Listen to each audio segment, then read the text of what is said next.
Salut, c'est Zabaï, commençons tout de suite par le numéro 10, contrebande engloutie. Des archéologues travaillant avec la Société géographique russe ont récemment découvert les restes d'un navire marchand allemand qui a coulé en 1724. Ce navire s'appelle l'Archange Raphaël et a sombré dans les eaux glacées au large de la Finlande il y a environ 300 ans. Le navire était censé transporter une importante cargaison de contrebande qui est allée directement au fond de la mer, tout comme les outils des ouvriers qui se trouvaient à bord du navire et les effets personnels de l'équipage. Et alors que les chercheurs étudiaient l'épave, ils sont tombés sur un psautier luthérien de 1692, c'est-à-dire un recueil de psaumes souvent associé avec d'autres textes religieux comme un calendrier liturgique. Ce livre ancien est resté sous l'eau pendant 3 siècles et pourtant il était dans un état de conservation presque parfait. Son état apparemment miraculeux a laissé les chercheurs perplexes. Et cette conservation pourrait même sembler insensée. Il est impossible qu'après 300 ans d'immersion, un livre, quel qu'il soit d'ailleurs, ne soit pas totalement décomposé. Bien sûr, le livre n'est pas en excellent état. Il est difficile à lire et a été légèrement endommagé par l'eau. Mais il défie toujours toute logique scientifique. Il a été imprimé en Allemagne en 1692 et pas une seule page n'est tombée ou n'a flétri dans l'eau. Et le livre lui-même est un texte religieux luthérien sans grande importance. C'est sa préservation qui est tellement incroyable. C'est presque comme si le livre avait été préservé par une intervention divine. Même si, selon les scientifiques, c'est probablement le manque d'oxygène dans la vase où le livre a été conservé qui l'a gardé intact. Numéro 9. Le message de Mars. En 1908, Willie McKinnon, 14 ans, travaillait dans le jardin de son père. Willie vivait sur l'île de Vancouver au Canada et il était environ 11h30 du soir lorsqu'un météore a soudainement fondu sur lui depuis l'espace. Il a vu le rocher descendre dans un rayon de lumière et frapper le sol à moins de 3 mètres de l'endroit où il se trouvait. Et lorsque Willie a ramassé la météorite, il a été choqué de constater que sa surface était gravée de mystérieux hiéroglyphes. Et selon la presse locale, ces hiéroglyphes ressemblaient étrangement à des symboles similaires provenant des pyramides et des tombes égyptiennes. Et le 5 septembre 1908, un journal local a publié un article intitulé Un message de Mars, dans lequel il était question de la découverte stupéfiante de Willie. Cependant, personne ne sait ce qui est arrivé à la météorite ou à Willie d'ailleurs.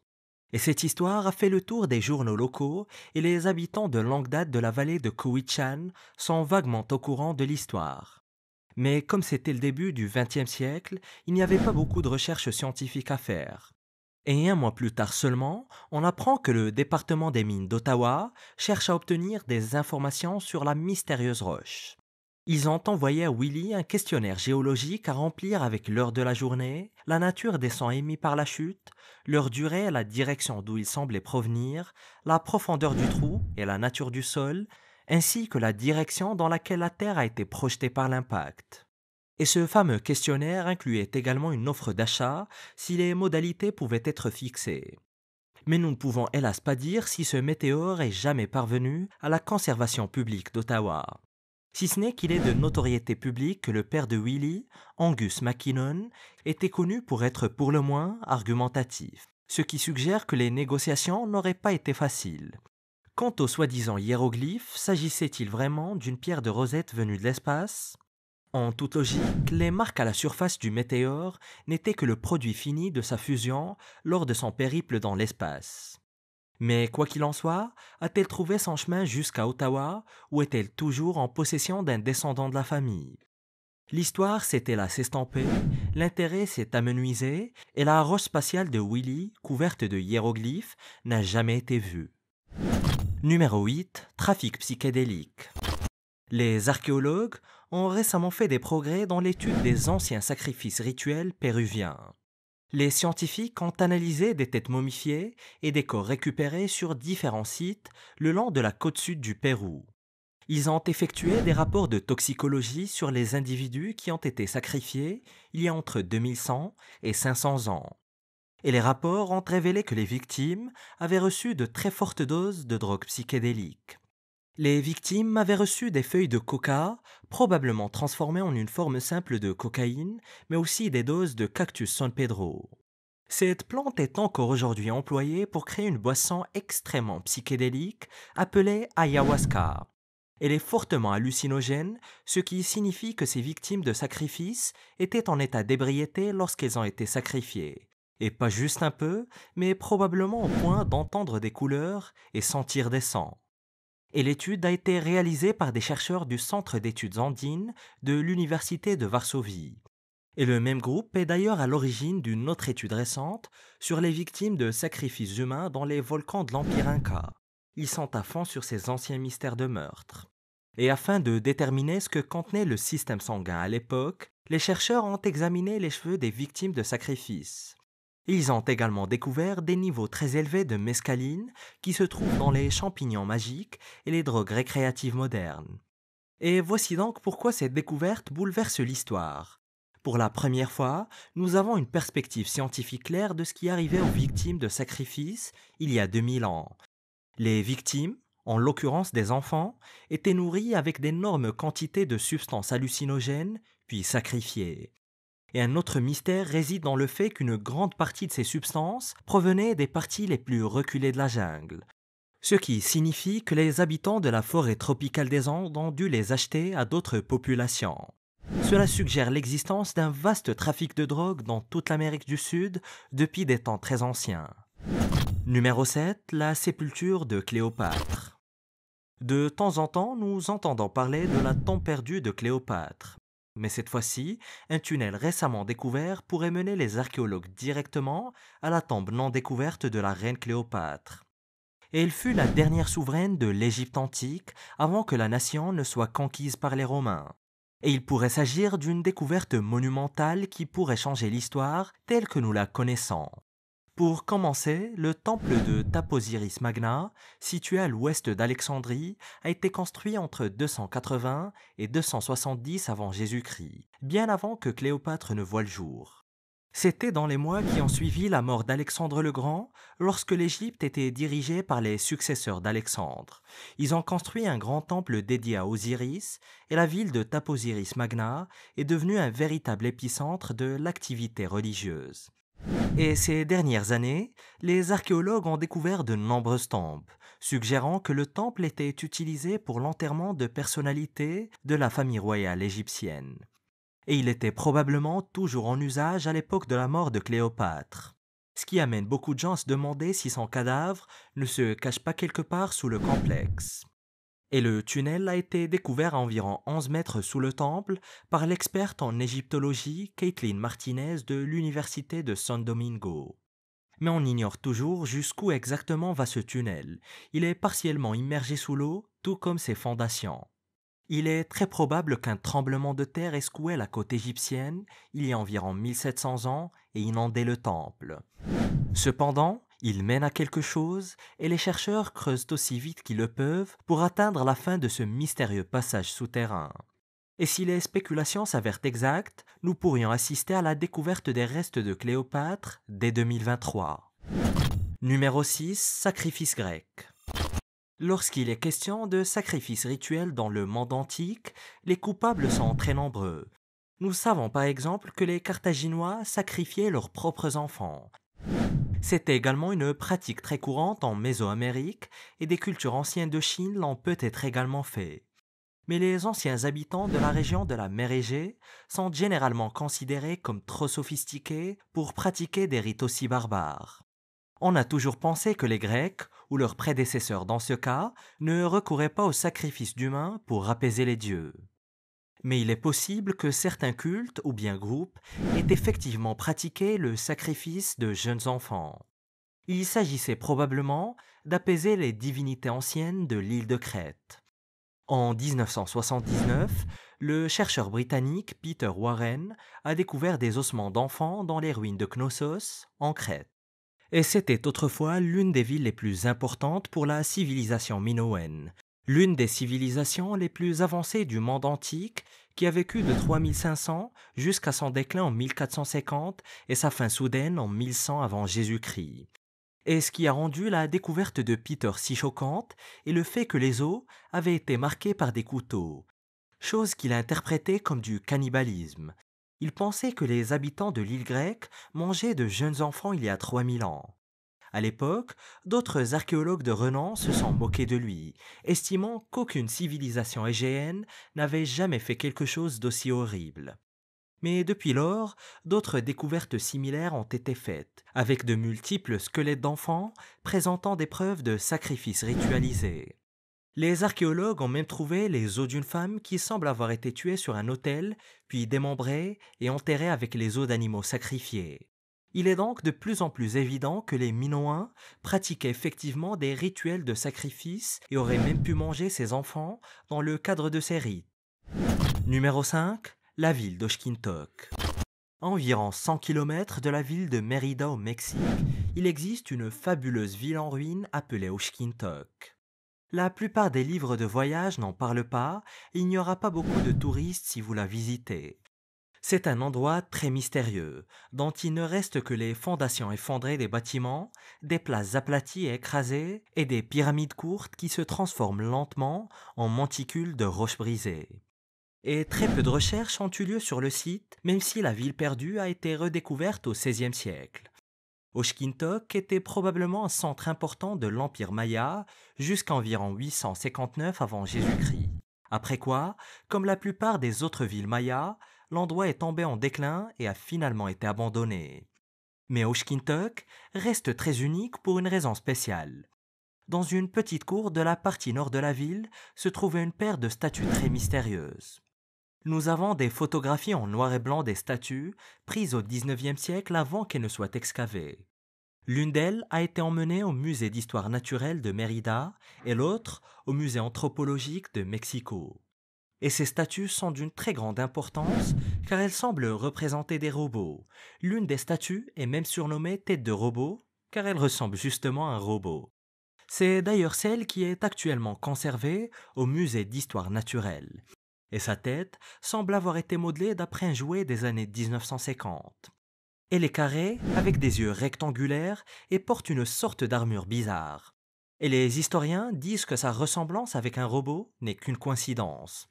Mais d'autres se demandent tout de même pourquoi les Mayas ont choisi de représenter ces sortes de créatures humanoïdes dans des formes aussi géométriques et carrées. Numéro 4. Arabie chrétienne.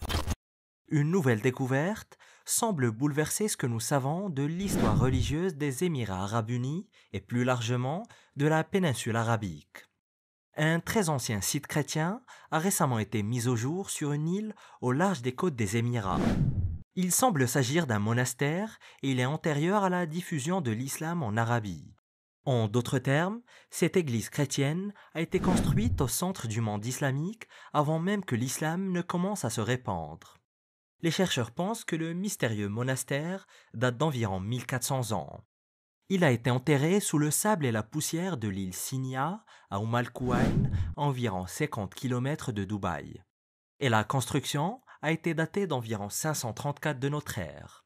Le prophète Mahomet, ou Muhammad, n'est pas né avant 570 après Jésus-Christ. Et cette découverte est extrêmement importante car on pensait que les habitants de la péninsule arabique étaient principalement polythéistes, avec une présence juive mais pas énormément de chrétiens. Et cette découverte prouve donc que le nombre de chrétiens aurait pu être beaucoup plus important que ce que l'on pensait dans les décennies précédant la naissance de l'islam. Et avant donc la naissance du prophète de l'islam et la montée en puissance du califat islamique, les chercheurs pensent que la péninsule arabique avait une présence chrétienne beaucoup plus importante qu'on le pensait initialement. Les habitants auraient prié dans de petites églises et baptisé leurs bébés, mais au 7e siècle, lorsque la croyance musulmane s'est répandue, les chrétiens ont changé de voie et se sont convertis à l'islam. Numéro 3. La carrière de Yangshan. La carrière de Yangshan se trouve à environ 15 km de Nanjing, en Chine. Il s'agit d'une carrière massive qui a été utilisée au début du XVe siècle sous la dynastie des Ming. Et la carrière abrite également un grand bloc de roche inachevé, connu sous le nom de stèle, tout simplement. Et cette stèle gigantesque sortait tout droit du flanc de la montagne. Un morceau singulier de roche qui était manifestement bien trop gros pour être déplacé. Sa base fait environ 30 mètres de long et 12 mètres de large, et ce n'est que la base. Le bloc est scandaleusement énorme, avec un poids total estimé à 31 000 tonnes et une hauteur de 60 mètres. Et son grand mystère réside dans le fait que personne ne sait pourquoi il a été taillé dans la montagne en premier lieu. Et il est nettement plus grand que n'importe quel autre monolithe du monde antique ou moderne d'ailleurs. Et logiquement, il semblerait qu'il n'y ait aucun intérêt à dépenser autant d'efforts pour sculpter un bloc de pierre aussi inébranlable. Certains ont suggéré que l'empereur Yongle, qui a régné entre 1402 et 1424, avait peut-être un plan pour déplacer le bloc. Et pour finir, bien sûr que certains ont suggéré qu'il disposait d'une sorte de technologie secrète qui aurait permis à ses ouvriers de déplacer la pièce monumentale. Soit cela, soit il était complètement délirant. Et même des ingénieurs modernes auraient besoin d'un véritable miracle afin de déplacer un tel bloc de pierre et par-dessus une montagne qui plus est. Numéro 2, le portable grec. Récemment, une statue de la Grèce antique a été exposée au J. Paul Getty Museum de Malibu, en Californie. Et la statue était utilisée il y a 2100 ans comme pierre tombale. Elle mesure environ 40 cm de haut et montre une femme assise sur une sorte de trône, tandis que son serviteur tient ouvert ce que les Américains, et même la presse américaine, appellent un ordinateur portable pour qu'elle puisse l'utiliser. La mystérieuse femme sur le trône semble utiliser un ordinateur portable à écran tactile, doté de ports USB, selon certaines affirmations farfelues. Mais cette ancienne statue prouve-t-elle vraiment une sorte de voyage dans le temps? S'agit-il d'une coïncidence ou les Grecs ont-ils vraiment mis la main sur le seul ordinateur portable fonctionnel du monde antique? Mais les experts en archéologie affirment que cette sculpture n'a rien d'étrange ou de bouleversant pour notre passé.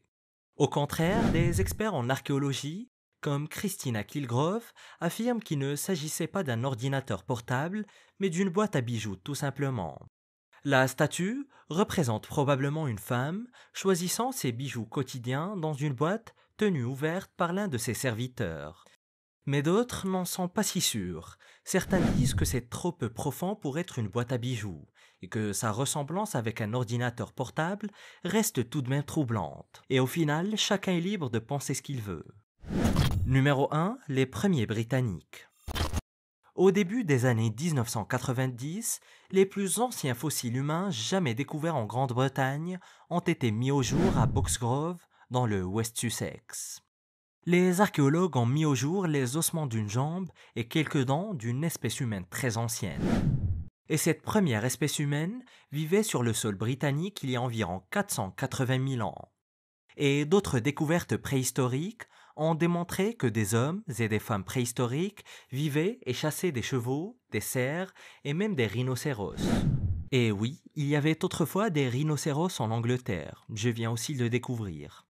Et depuis cette découverte, les scientifiques ne cessent de lutter pour l'identification de l'espèce.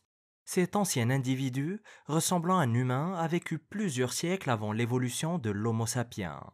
Et les scientifiques ont même suggéré qu'il pourrait s'agir de l'Homo heidelbergensis, un hominidé très primitif qui a évolué en Afrique.